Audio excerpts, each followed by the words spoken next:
Bonjour et merci. Hello, and thank you for joining us today. Canada's Chief Public Health Officer, Dr. Theresa Tam, the Deputy Chief Public Health Officer, Dr. Howard New, the Minister of Public Services and Procurement, Anita Anand, the Minister of Innovation, Science and Industry, Navdeep Bains, and of course, Patty Haidu, our Minister of Health, and I are here available to answer your questions. Dr. Tam. Good afternoon, bon après-midi à tous. As usual, I'll begin with an update on the latest numbers of COVID-19 in Canada. There are now 99,467 cases, including 8,213 deaths, and 61,443 people, or 62%, have now recovered. Labs across Canada have tested over 2,216,730 people for COVID-19 to date. Over the past week, an average of 36,000 people were tested daily, with just over 1% test positive. These numbers again change quickly, and they are updated daily in the evenings on canada.ca/coronavirus. Yesterday, I reiterated that COVID-19 is still with us. So I'm starting today with my broken record about going out smart. What has brought the virus under control was our actions, and it will take all of us continuing with physical distancing and good hygienic practices to maintain that control. This means physical distancing 2 meters from others, even when outdoors, hand washing and cough etiquette everywhere, and wearing a non-medical mask or facial covering when COVID-19 is still active in your area and you can't keep the 2-meter distance from others. With the ups and downs of COVID-19 pandemic, it can sometimes seem like our emotions are on their own trajectory, from concern and cautious awareness to frustration and fatigue, with a bit of hope thrown in here and there. Given the level of uncertainty and changes in our lives over these past months, this is a lot to process, but it's something that we've all been through together, and sharing our experiences can help us work through loss and build on hope. On that note, today I want to highlight a new mental wellness campaign called Take That Step, which was launched this week by the Wellness Together Canada portal. The Take That Step campaign reminds us that we can take steps every day to improve our mental well-being, especially during difficult times. The Government of Canada funded Wellness Canada portal offers a wide range of resources, from information and self-assessment tools to the opportunity to chat with peer support workers and other mental health professionals. Resources are available for all ages, free of charge, 24 hours a day, 7 days a week. The Wellness Canada portal reminds us that mental health is a journey, not a destination. We all have different needs, so whether you are struggling with problematic substance use or need help to manage stress, there are a range of immediate mental health and substance use supports, as well as resources to support and motivate you on your wellness journey. Having a full range of resources that are freely accessible online makes it that much easier to start your journey. So take that step today. Thank you. Merci. Okay, thank you very much, Dr. Tam. Et maintenant, je donne la parole à Dr. Howard New. Dr. New, s'il vous plaît. And now for Dr. New. Dr. New, the floor is yours. Thank you. Good afternoon. As usual, we will begin with an update on the latest numbers for COVID-19.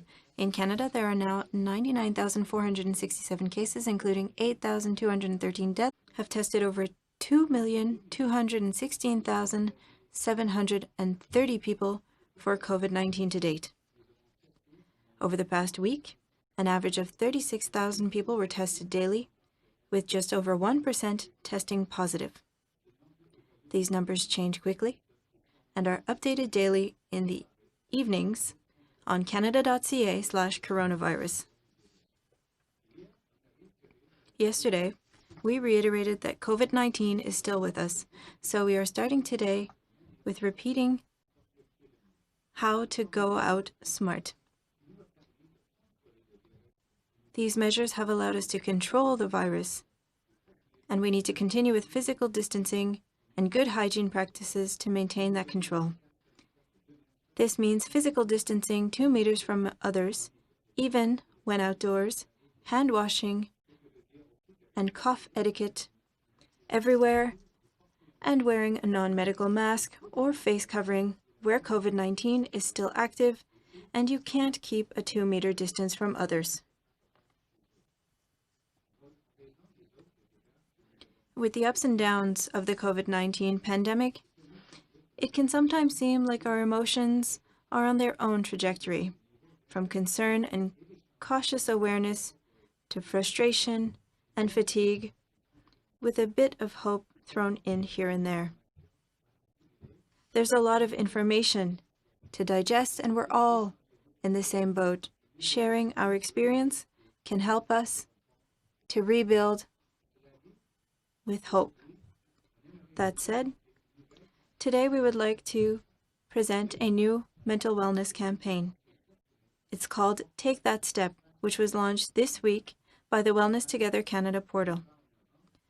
The Take That Step campaign reminds us that we can take steps forward every day to improve our mental well-being. Portal offers a wide range of resources, from information and self-assessment tools to the opportunity to chat with peer support workers and other mental health professionals. Resources are available for all ages, free of charge, 24 hours a day, 7 days a week. We all have different needs, and with this portal, you have access to a wide range of support, mental health support, as well as resources to support you and motivate you on your wellness journey. Having a full range of resources that are freely accessible online makes it easier to start your journey. Take that step today. Thank you. Thank you, Dr. New. And now, I will give the floor to Minister Anita Anand. Christiane, good afternoon. I will start today's procurement update by acknowledging the hard work of many organizations and businesses across the country who are diligently ensuring that their establishments are safe to reopen for customers and employees alike. Many of you built these organizations from scratch, and now you must reconstruct them for a very different world. Canadians across the country have done a tremendous job to flatten the curve and are now in a position to lay the foundations for an economic recovery. Nous devons toutefois être prudents. However, we must be cautious. The potential for outbreaks remains, and a second wave could be just around the corner. For the doctors, nurses, and frontline healthcare workers, my department continues to be vigilant in procuring the vital supplies they need to keep themselves and all Canadians safe in the months and years ahead.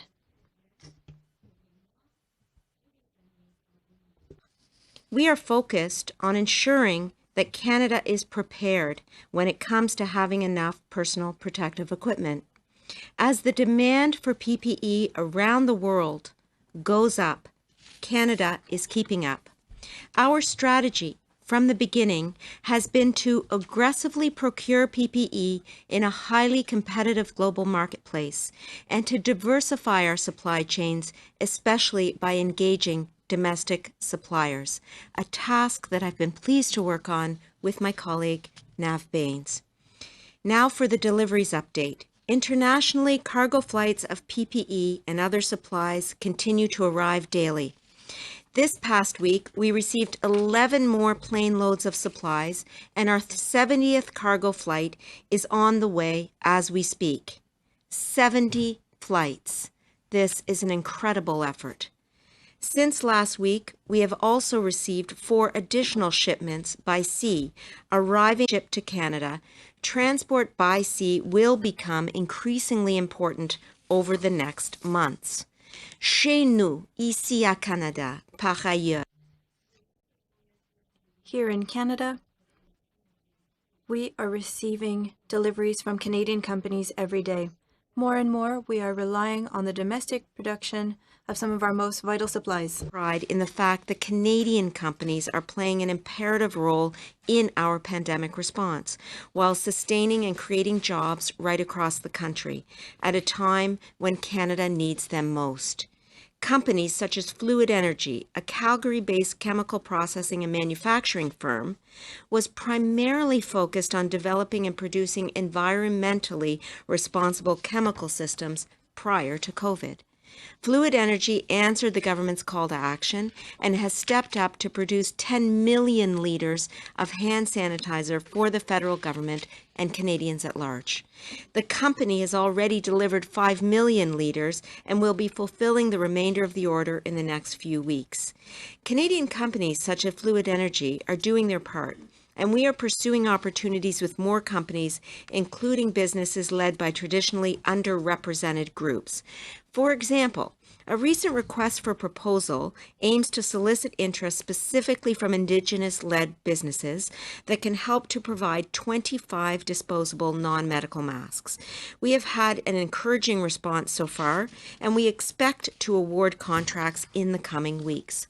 On all fronts, we are seeking more supplies as deliveries continue to arrive. Let me now provide you with an update on specific items in terms of deliveries. Gowns. This week, we received more than 600,000 gowns. Brings our total to more than 4.4 million received, with approximately 700,000 made right here at home. Face shields. We now have more than 17 million received, with most of these face shields made by Canadian companies such as Bauer, Jacobs & Thompson, the Canadian Shield, and Sterling Industries, to name a few. Masques chirurgicaux. Jusqu'à présent, nous avons reçu plus de 100 000 Surgical masks. We have received more than 100 million surgical masks to date, with more on the way. masks. We also continue to receive approximately 500,000 N95 respirators every month from 3M, with many more arriving and being delivered. Canada has now distributed more than 3.1 million N95 respirators to the provinces and territories. These are just a few examples of the PPE we have coming in, with a full list contained on our PSPC website. We are also taking action on more testing and tracking of the virus. To help us do just that, I'm pleased to announce that we have finalized a contract with Abbott Laboratories for 140,000 serological test kits. These kits can detect the presence of previous exposure to COVID-19 and will be used for research by the Government of Canada's Immunity Task Force. These kits will play an important role in tracking how widely the virus has spread. Information made available through these kits could also prove valuable in the estimation of potential. With restrictions easing across the country, we know that access to PPE will prove essential for all Canadians. Business owners are opening up their doors, and organizations are gearing for employees to return safely to work, to be able to function safely. With this concern in mind, we launched the PPE Supply Hub last week. The Supply Hub is an internet-based platform that brings together available resources for organizations that are either buying or selling personal protective equipment. Since its launch, in 1 week alone, people from across the country visited the Supply Hub platform nearly 33,000 times. Stephen Laskowski, president of the Canadian Trucking Alliance, called the hub an invaluable resource and said it will help his industry find what they need to keep everyone safe while we work through this pandemic. We know the need for sourcing PPE is out there, and that's why we at PSPC continue to buy aggressively, and why our government is taking action to make sure that Canadians have sufficient amounts of personal protective equipment.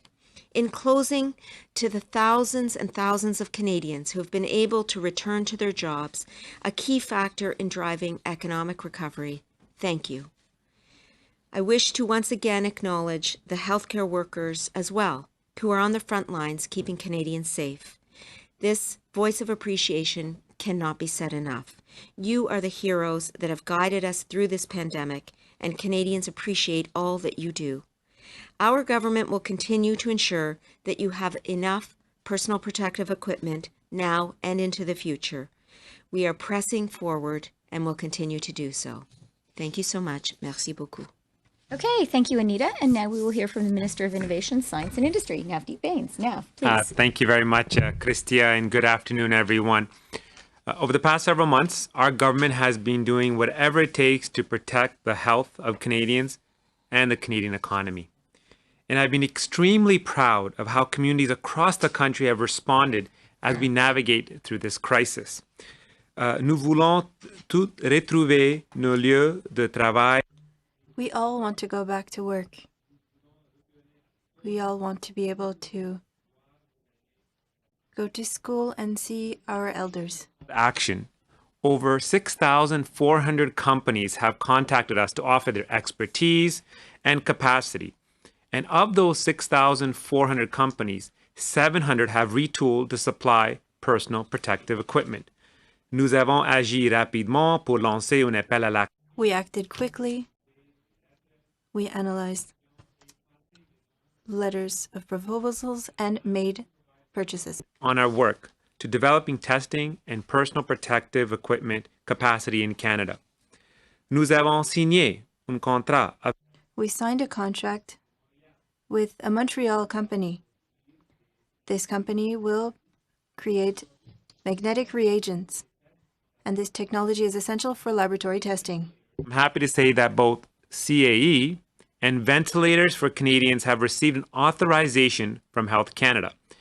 This important step is another milestone in our Made in Canada project, and it demonstrates the critical importance of securing domestic supply of vital, life-saving equipment to fight COVID-19. We started by bringing together a coalition of Canadian manufacturers to design and produce multiple made-in-Canada ventilators, and now these firms are able to ramp up manufacturing to deliver on contracts that the government has established with each group for a combined of 20,000 ventilators for these two specific companies.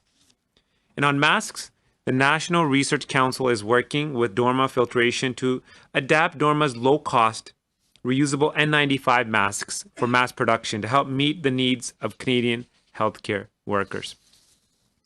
Avant de terminer, j'aimerais... Before closing, I would like to highlight the importance of our researchers and the work that they do throughout our country. Canadians can be proud of them. The government invested the largest amount in Canada's history towards fundamental science. That was a point of pride. And it's those researchers that we count on today and that we will continue to count on in the future. And as a part of our continued effort in this endeavor, today I announced more than $492 million in funding by the Natural Sciences and Engineering Research Council of Canada through its Discovery Research Program, which will help over 2,400 researchers across the country. We know that advances in the natural sciences and engineering promise to unlock discoveries that will help address some of our world's biggest challenges. And we're proud to support the women and men making this happen. To everyone who has been contributing to these efforts, our researchers, entrepreneurs, businesses, both large and small, I want to express my sincere gratitude. Thank you very much for stepping up. It's greatly appreciated, and together we'll move forward. Merci beaucoup. Okay, thank you, Nav. Et Carl, nous sommes prêts maintenant à répondre. I think that we are now ready to answer your questions. On the phone, one question, one follow-up, and then we will turn to the room. Operator, over to you. Thank you. Merci. If you have a question, please press star 1 on your telephone keypad. Si vous avez une question, appuyez sur étoile 1 sur votre téléphone à clavier. La première question est de Philippe Vincent Foisy de Radio-Canada. La parole est à vous. Please go ahead. First question from Radio-Canada. Yes, hello. I have a question regarding screening strategies. We heard that it's important to have proper screening strategies. What do you think of what's happening in Quebec, where there was a significant decrease in tests? Does it concern you that there are not enough tests being done for us to have an idea of the situation? Answer. Thank you for the question. This is Dr. New. Throughout Canada, we have a strategy that we agreed on with our colleagues from the provinces and territories. I believe that this strategy is on our website. We changed criteria for people who were symptomatic. At the beginning of the pandemic, provinces and territories thought that only people who were symptomatic with a cough or a fever were posed a risk. But with experience, we have been able to notice that there are a wide range of symptoms, and there are even people who are asymptomatic. So the criteria for screening has been increased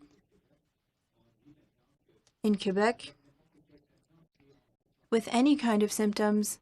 If one doesn't feel well, headache, muscle aches, we tell people to perhaps see a doctor or go to a screening site. Secondly, with evidence and with world experience, we know that asymptomatic people could contribute to the spread of the virus. In these circumstances, if there's a case in a long-term care facility where the population is already vulnerable,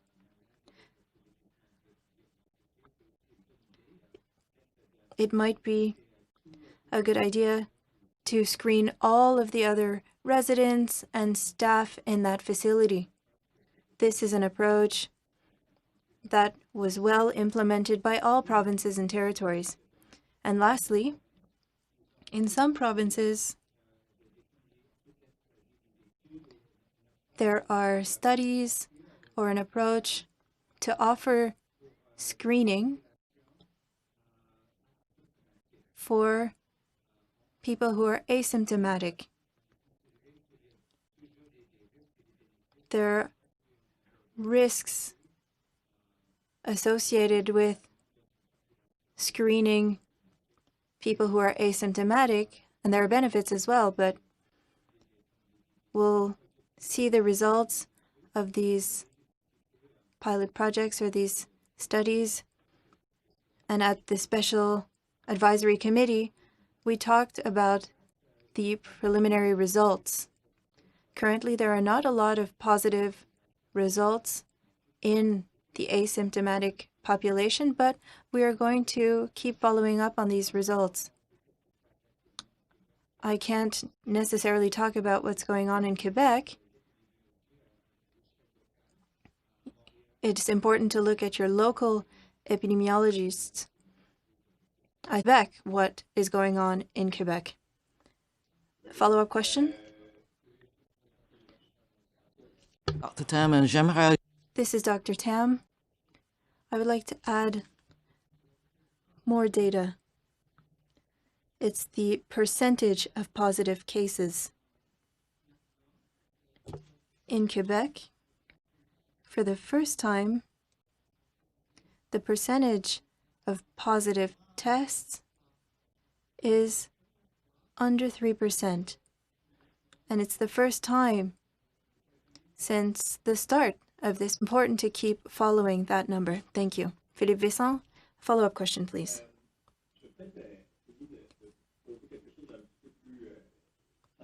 I have another question.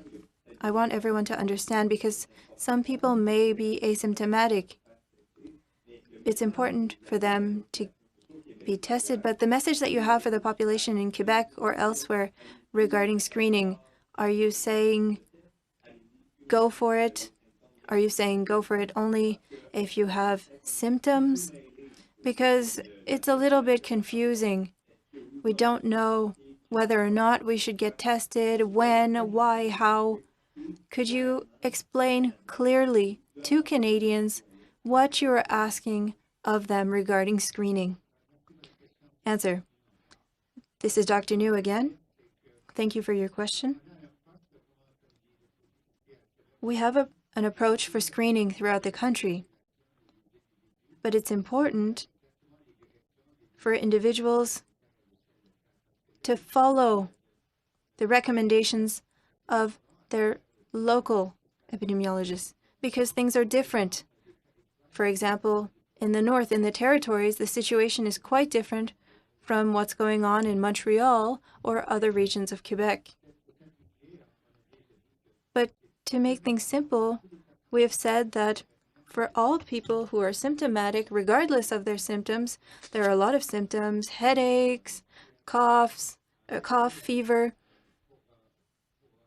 These people should get a medical consultation, but should also be screened.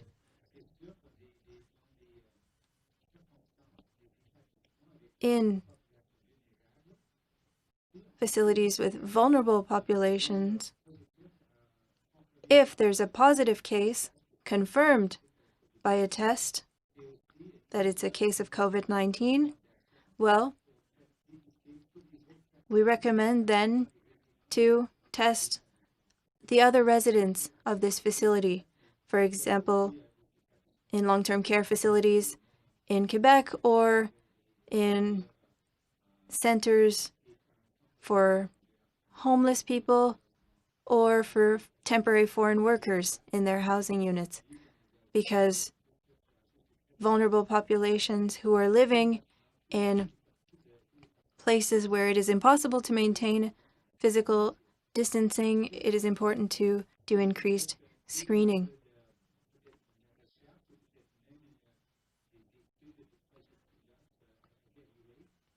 There can be pilot projects to assess, and in certain provinces, testing is offered for everyone, for anyone who wants to take the test. And we agree with this approach if this is something that the provinces want to put in place. We are very interested in the results of such an approach because we can make changes or adapt our strategy according to the data that we'll be able to analyze. Does that make things more clear? Thank you. Thank you, Dr. New. Next question, please, operator. Merci. Thank you. The next question is from Teresa Wright from the Canadian Press. Please go ahead. Your line is now open. Yes, thank you. My first question is for Minister Freeland on the announcement from the Prime Minister today on a fiscal snapshot. Could you tell us what this snapshot will not include that a proper economic update would? Thank you for the question, Teresa. Look, I think we all appreciate that we are living in very uncertain times. Uncertain because we can't know for sure what the development of the pandemic will be in Canada, in the world. And therefore, there is a lot of uncertainty around what is going to happen in the Canadian economy and crucially in the global economy, which has such a great impact on us here. A full and formal economic and fiscal update gives predictions that we feel have real weight and credibility for the next year, 2 years out, and 5 years out. And we know that it just wouldn't be responsible to say to Canadians, we have enough certainty to know where things will be in 5 years to give that kind of a full and formal fiscal and economic update. At the same time, we think that it is really important for the Canadian economy in this time of real and unprecedented crisis. And so on July 8th, the Finance Minister will share with Parliament an economic and fiscal snapshot that gives details about the measures the government is taking. And we think that that will be a very useful thing to do. Teresa, follow up? Yes, thank you. My next question is for Dr. Tam. Could you provide some specifics of what the immunity task force has done so far? And also, with the announcement today that the government has partnered with Abbott Labs, when will the first... Yes, thank you for the question. So the immunity task force, one of the primary objectives is to take representative samples to look at the potential prevalence of the COVID-19 infections in Canada, or the SARS-CoV-2 virus infections in Canada. So that's certainly a really critical aspect of it. So the right now, there had already been a lot of preparatory work done. But I think what is really exciting is, of course, the project or the collaboration with Canadian Blood Services and Hema-Quebec, where they've accumulated a large number in the tens of thousands of samples that has been collected to provide the initial testing. I know that the acquisition of the serologic test is actually very rapidly being completed right now, and there should be further news on that very soon. But I'm not sure if Minister Haidu would want to add anything. Nothing specific except to say that I had a very excellent meeting with the Immunity Task Force chairs last week. They are very excited about the partnership with Hema-Quebec and Canadian Blood Services because it does give them access to a large number of blood samples that can be used quickly to begin the initial survey. They're also working very closely with an Indigenous Advisory Task Force that's a subset of their group to make sure that we understand the specific approach for Indigenous communities, and they're looking at other specific populations as well. The work is progressing incredibly quickly, and I think your question reminds me that we should come back to this room with an update very soon. Thank you, Minister. Operator, next question, please. Thank you. Merci. The next question is from Ryan Tumulty from the National Post. Please go ahead. Your line is now open. Yeah, good morning. This question is mostly for Dr. Tam. But we've seen in the U.S. and a couple of U.S. states that opened earlier than Canadian provinces. I'm thinking of California and Florida and a couple of others where they've seen a huge surge in cases in the past week while they've been reopened. I'm wondering if you think perhaps that we're seeing a preview of what might happen in the provinces here that are now starting to reopen, if they're just ahead of the curve, I guess. And if not, what's different about our reopening than those U.S. states? I think every chief medical officer of health in Canada is looking at these situations around the world very closely, and myself included. So we do see it, all of these kind of trends, as a warning signal for us, really. Again, reminding Canadians that the virus is still around, very much around in many parts of the world, including the United States, but it's still around actually in some communities in Canada. So I think everyone is moving ahead with the reopening, founded upon the principles that everyone's agreed to, which is to take extremely slow and cautious approach.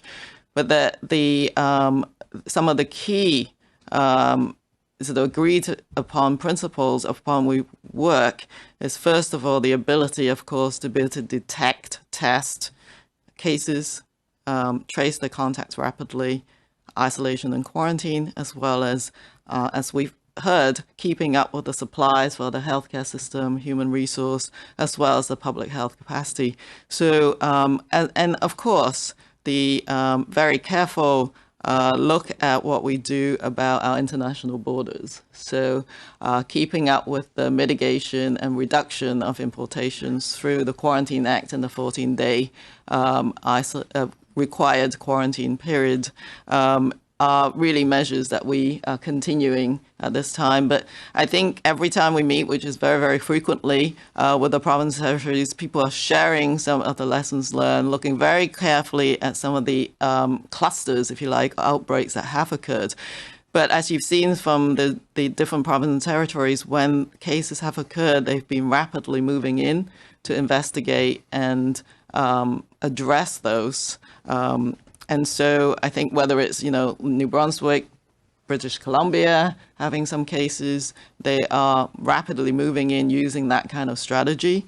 But I think it really is a warning signal, just to remind everybody, as a reminder that we can't let go of these measures. And some of the key sustained measures that every one of us has to maintain is the broken record that I've just said earlier on, basically. We need to keep up. And the moment we let go, this virus could find some way of accelerating in our community. Ryan, follow up?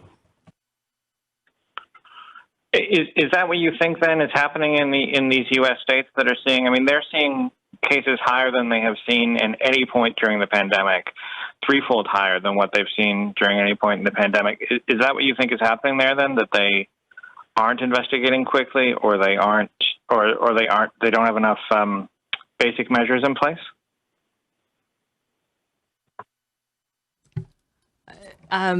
It's Minister Haidu. I'll just say that it's very different to compare country by country situations because systems are different. And for example, in Canada, we have a public healthcare system, which means that people can get access to healthcare free of charge, and they have supports such as the newly extended CERB to be able to take time off if they're ill and isolate properly. And I think it's very difficult to apply what's happening in one country to another. Having said that, I think I said to Dr. Tam today that I was not going to provide opening remarks in fear of repeating what she would say, but she reminded me that it's never a bad idea to repeat how important it is that people continue to be very vigilant in protecting the health, their own health and the health of the people that they love. Because it's not in your community doesn't mean that it's not going to be in your community or that you're not at risk. We have to continue to wash our hands, to maintain our physical distancing, to avoid crowded spaces. If we are going to meet one another, to choose an outside space, and listen to the advice of local public health, because that is what will help make sure that we protect ourselves and reduce our own risk and the risk to the people around us. Thank you, Minister. We'll now turn to the room. Ian, Ashley. We'll start with Ian Woods from CTV. Ian Woods, CTV News. Minister Freeland, can you tell us why it's important for Canada to have a seat on the Security Council of the United Nations?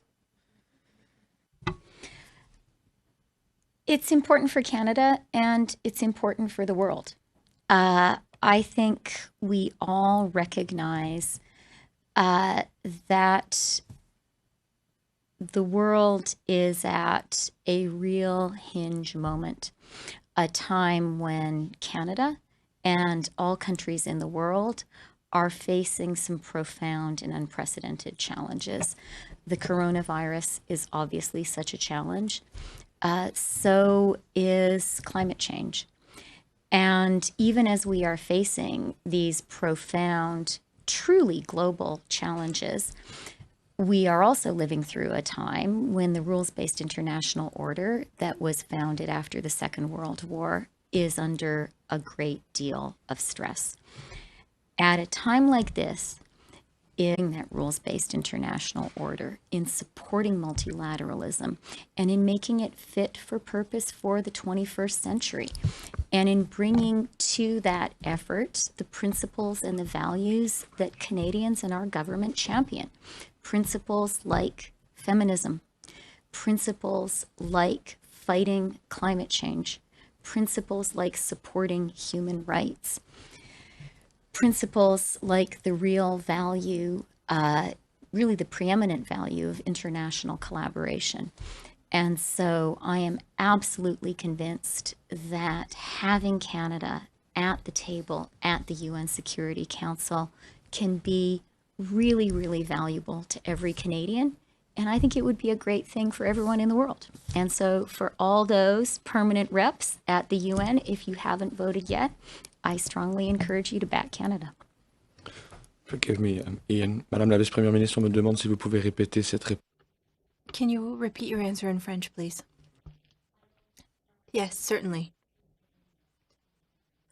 I think that it's obvious for all Canadians that the world is facing an unprecedented challenge, and these challenges are global The COVID-19 pandemic, climate change are only a couple examples. And these challenges, by their very nature, are global. That is why it's more important now for Canada to have a strong voice on the international scene, because Canada has always been a global leader in multilateralism. I think that the world now more than ever needs Canadian values and principles like feminism and human rights, principles like the importance of diversity, equality, principles like the importance of fighting climate change, and principles like the importance of multilateral work. And that is why I believe it will be a very good thing for all Canadians and for everyone, in fact, to have Canada. If there are any permanent representatives of the UN listening to us now, I would welcome you to support Canada. Thank you. Ian? Should Canada not obtain a seat on the council today, what does that say of our efforts that we've made globally? I think you always have to go into these things convinced that your cause is the right one and convinced that you will prevail, and that's our attitude. Ashley? Ashley Burke, CBC News. Dr. Tam, the Prime Minister of Barbados has written a letter to Canada's Prime Minister. It's on behalf of all Caribbean states, and it's asking that Canadian health officials start talking about traveling. Are you considering this? Will you allow Canadians to travel to destinations like Barbados soon? And what would it take for that to happen?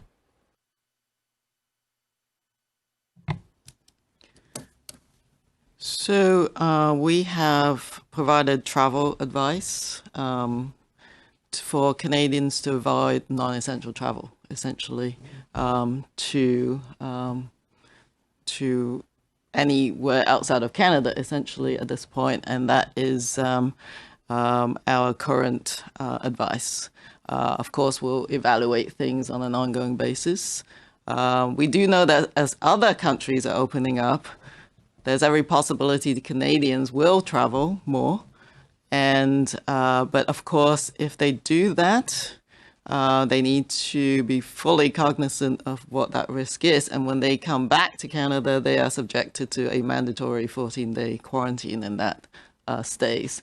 But I do know that people are very much interested in what some of the next steps might be, but I don't know if our ministers would want to comment. I'd like to add one thing just to make precise the question. Canadians are not forbidden from leaving the country. Canada is an open society. We're a democracy. Canadians are free to leave, and all Canadians outside Canada are always free to return home. The public health advice we've just heard from Dr. Tam about avoiding non-essential travel outside Canada is still in place, and it's there for a very good reason. And I encourage us all to listen carefully to the advice of our public health authorities. And as Dr. Tam said, to protect ourselves, to protect our families, and to protect our neighbors, if for any reason we need to travel outside the country, all of us, Canadians and anyone else coming to Canada, will be subject to a mandatory 14-day quarantine order. And Deputy Prime Minister Freeland, the United States Trade Representative says that the U.S. will swiftly launch trade action if Canada's dairy industry does what it calls shading, so interpreting the quota rules in a way that discriminates against Americans. What's your response to that claim, and what steps is the Canadian and the United States have the world's deepest and I would say most successful trading relationship. And both countries are very effective in defending our own national interest. That's one of the reasons I am so glad that Chapter 19 still exists, a very, very important provision in NAFTA. I'm also very glad that in the new NAFTA, we've been able to set up much stronger state-to-state dispute settlement mechanisms.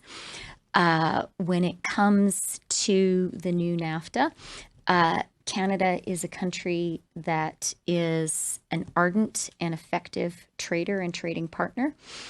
We are good at following the rules, and we believe in doing that. And we're also good at standing up our national interest, and we'll do that too. Thank you, Deputy Prime Minister. Operator, will go back to the phone for 2 last questions. Over to you. Merci. Thank you. The next question is from Nate Warren from the Toronto Star. Please go ahead. Your line is now open. Yes, this question is for Dr. Tam. I just wanted to get your thoughts on the new study out of Britain on dexamethasone and what your recommendation would be for Canadian doctors and COVID-19 patients about whether they should be using this drug in their treatment. Yes, thank you for the question. We are, of course, looking at every kind of treatment that might be helpful in the treatment of patients with COVID-19. Just to clarify that what was publicly communicated was that dexamethasone, which is a glucocorticoid or a steroid drug, had a positive impact on severely ill patients. They didn't have impact on people who were mildly ill. So this is for people who are on a ventilator or may need quite significant supportive care on oxygen, etc. So we're looking forward to the data as it is being published, and we'll review this very rapidly with a number of clinical care networks, which includes the Canadian Critical Care Society, the Association of Medical Microbiologists and Infectious Disease Canada, as they are the clinical experts. And now this medication is actually something that is used in the medical care system already for people who have an inflammatory illness. And some people in the ICU are being treated with dexamethasone for certain conditions. So I think that this is an important study, and we absolutely will review the published data as fast as possible. Follow up? Yes, and so I appreciate the need to see the data. But if someone wants it right now, what would the recommendation be for that? Would it just be wait and see or case by case basis? Yeah, so in Canada, as I said, this drug is available. It is normally used in different settings in the hospital setting, and clinicians always have the ability to exercise clinical judgment. Thank you, Dr. Tam. Okay, thank you. Operator, last question, please. Thank you. The next question is from Lina Dib, La Presse Canadienne. La parole est à vous. Question from La Presse Canadienne. Hello, Ms. Freeland. I have a question for you regarding the Canadian Armed Forces in long-term care facilities.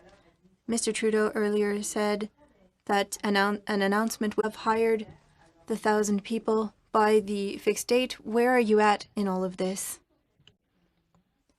Answer. Thank you, Lena, for your question. I'd like to highlight something. Firstly, I would like to thank the Canadian Armed Forces who are doing extraordinary work in Quebec and Ontario. I think that we should all recognize the importance of that work and the sacrifices made by the Canadian Armed Forces. Regarding discussions with Quebec, as the Prime Minister said, we are currently in talks with Quebec on the future, on next steps in long-term care facilities in Quebec.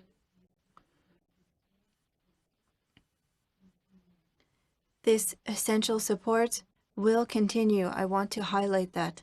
We understand the importance of helping our seniors. And I believe that with close collaboration with Quebec, it will be possible to create a plan for the future. Follow-up question? Could go back to the percentage of positive tests.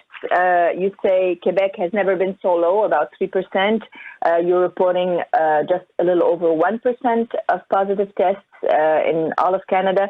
So I wonder, what do you read in those numbers? Well, what is there to understand? Because you had said at some point, the more we'll test, the smaller the percentage will get. But is this telling you anything about the evolution of the epidemic in Canada? Yes, so of course it's one indicator and it has to be interpreted with all other indicators. So we know that the number of cases are falling in Canada despite increasing number of tests in Canada. And also the hospitalizations, the ICU admissions, all of these indicators have been trending downwards and actually quite rapidly in the last days.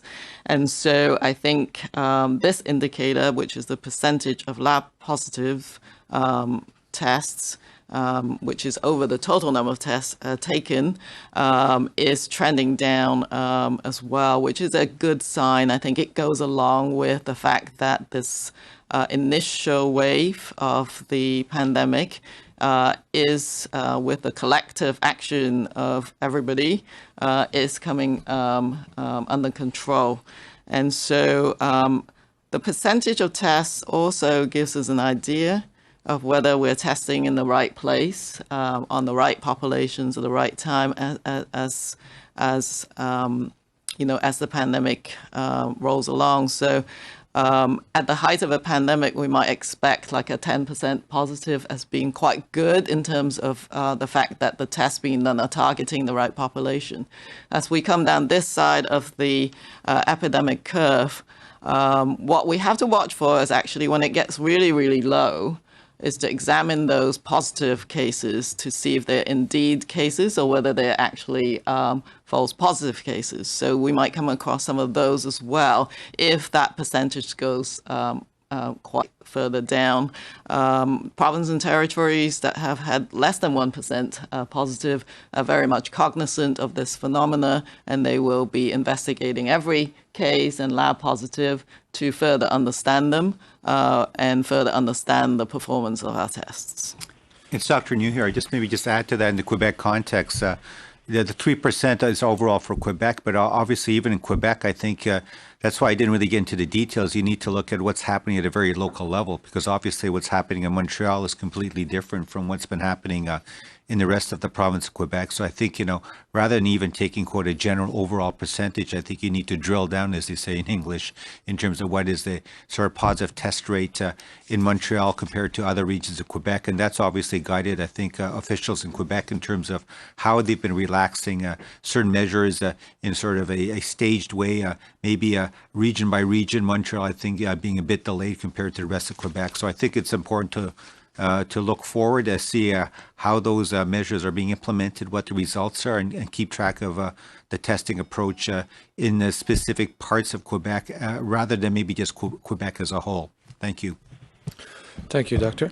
Ceci met fin à la conférence de presse. Merci. This concludes the press conference. Thank you.